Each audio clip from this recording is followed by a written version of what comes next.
Shalom. I'd like to give all praises, honor, and glory to Yahweh Bashem Shai. Double honors to the apostles and elders of Great Millstone who rule well, who continue to teach us His truth. And salutations to you, Akim, out there doing the work of Yahweh Bashem Shai sincerely.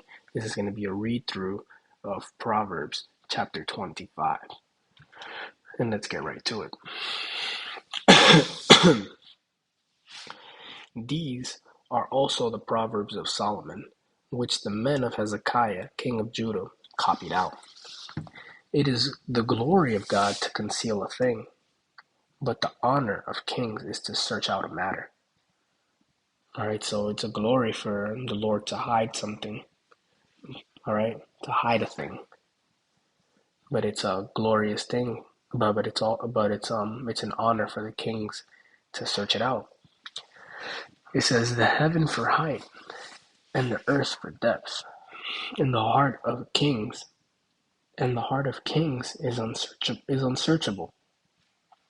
Take away the dross from the silver, and it shall come forth a vessel for the finer. All right? So take away the dross from the silver. In other words, clean up the silver, and it shall become a vessel for the finer. It says, take away the wicked man before the king, and his throne shall be established in righteousness. Put not forth thyself in the presence of the king, and stand not in the place of great men.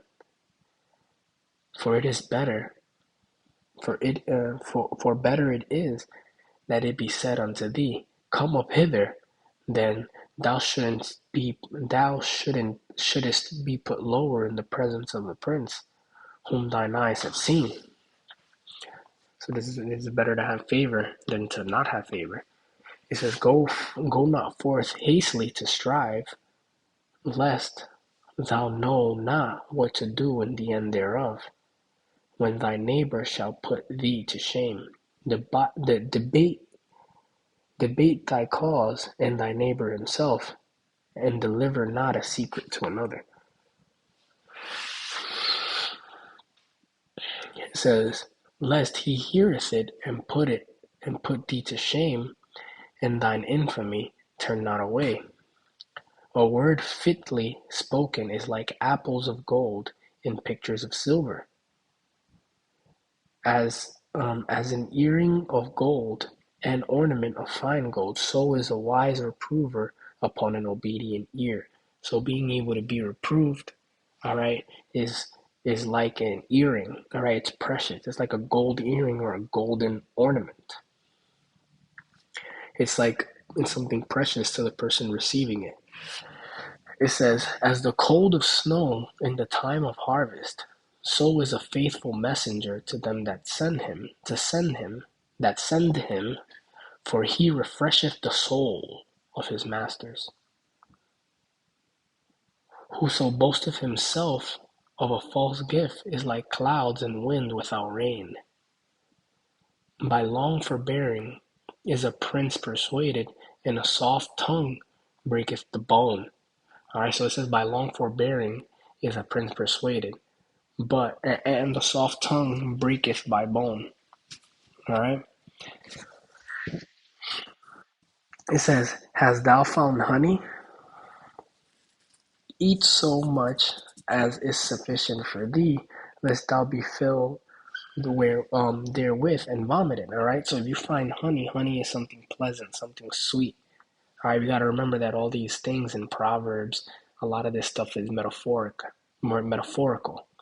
All right, so it says, has thou found honey? So when you find something good, you need to eat it to your sufficient. All right, so whatever it is that you're consuming.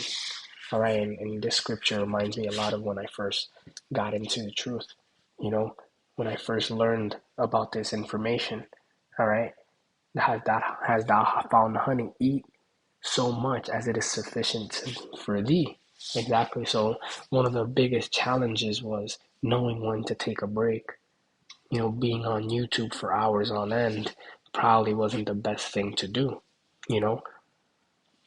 So we needed to eat so much as is sufficient for thee, lest thou be filled therewith and vomit. And there's guys who They start to consume the information, and then they're looking into this book and they're looking into that book, and then they get into the book of Enoch and the book of this and how it connects to that, and then the book of Jasher and the book of this, and then before you know it, these people they're bugged out. As they're just bugged out at that point. You know, and that happens. That has happened. One of the groups that I used to listen to back in the day, Israel's Obsession, it happened to them. You know, and they started to bug out because they didn't eat according to their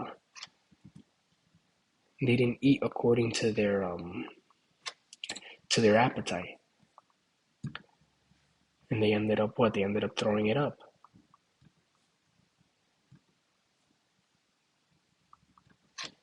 You know, that's what ended up happening with them. They ended up just throwing it up. It says, "Withdraw thy foot from thy neighbor's house, lest he be weary of thee, and so hate thee." Exactly. So don't be all up in other people's homes. All right. Keep relationships, manage relationships properly, and don't overdo it, because then they'll start to hate you eventually. It says, "A man that beareth false witness against his neighbor is a mole, and a sword, and a sharp arrow." So a person who's a false witness is a weapon. It says, confidence in an unfaithful man in a time of trouble is like a broken tooth and a foot out of joint. Exactly. So confidence in an unfaithful man in the time of trouble is like a broken joint. All right. You think you good, and then you go and you step and your foot fall out because it's messed up. Or a broken tooth. You go and you bite with it and the tooth falls off completely. It's false confidence. It says, "As he that taketh away a garment in cold weather, and as vinegar upon uh, nitre, so is he that sings songs. So is he that sings songs to an heavy heart. If thine enemy be hungry, give him bread to eat, and if he be thirsty, give him water to drink. For thou shalt heap coals of fire upon his head, and the Lord shall reward thee. The north wind driveth away rain, so doth an angry countenance a backbiting tongue. It is better to dwell in the corner of a housetop than to be with a brawling woman in a wide house." So it's better to be alone, all right, in a little room in a small space, than to be in a big home with a woman who fights a lot. It says, "As cold water to a thirsty soul, so is good news from a far country. A righteous man falling down before the wicked is as a trouble fountain and a corrupt spring. It is not good to eat much honey, so for men to search their own glory is not glory." All right. And last verse, it says, "He hath no rule over his own spirit. He that hath no rule over his own spirit is like a city that is broken down and without walls." So you're open for attack. So if you don't know how to rule your own spirit, whether it's in general, right? Whether it's as a man, being in the truth, or even like you're sexual, then you're a city without walls. You know, you are broken down. You have no defenses. Being able to rule your spirit is one of the things that we should strive to master as we're here in this trial, in this trial period. You know.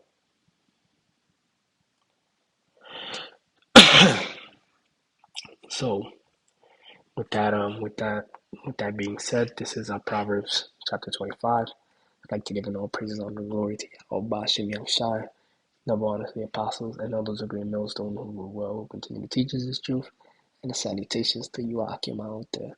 And until next time, Shalom.